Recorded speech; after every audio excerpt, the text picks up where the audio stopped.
दोस्तों, अंधेरी रात, मन में अंधकार, हाथ में था अस्वीकार। निराश रोहन बैठा था मौन, जीवन से था हारा। नमस्ते दोस्तों, आज की कहानी है आखिरी मौका। अंधेरी रात और निराशा एक शाम। 22 साल का एक लड़का रोहन एक सुनसान पार्क में अकेले बैठा था। उसके हाथ में एक रिजेक्शन लेटर था।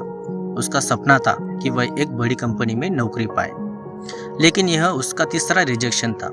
उसके दोस्त सफल हो चुके थे, लेकिन वह अब भी वही खड़ा था, हार चुका था। शायद मैं भी कभी कुछ नहीं कर सकता। किस्मत सिर्फ कुछ लोगों का साथ देती है। तभी एक बुजुर्ग व्यक्ति वहां आते हैं। वह रोहन को देखते हैं और मुस्कुराते हैं। फिर बुजुर्ग बोले, बेटा क्या बात है, ऐसे बेचैन क्यों हो?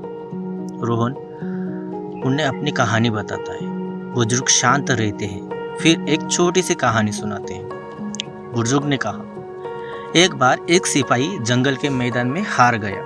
वह गिर गया। उसकी तलवार भी उसके हाथ से छूट गई। उसने सोचा कि अब उसके जीने का कोई मतलब नहीं, लेकिन तभी उसने देखा कि एक छोटी सी चींटी एक ऊंची दीवार पर चढ़ने की कोशिश कर रही थी। हर बार गिरती, लेकिन फिर उठती।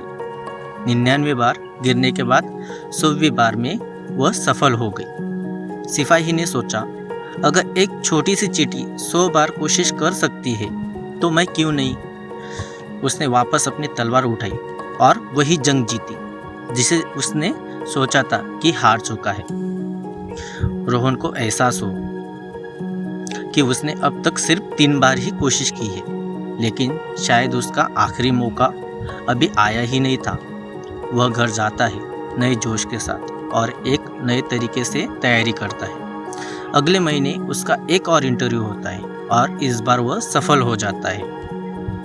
दोस्तों, जिंदगी में हार तभी होती है जब आप कोशिश करना बंद कर देते हैं। हर रिजेक्शन, हर गिरना एक नए शिखर पर चढ़ने का एक और मौका होता है। क्या पता आपका अगला कदम आपकी सबसे बड़ी जीत हो।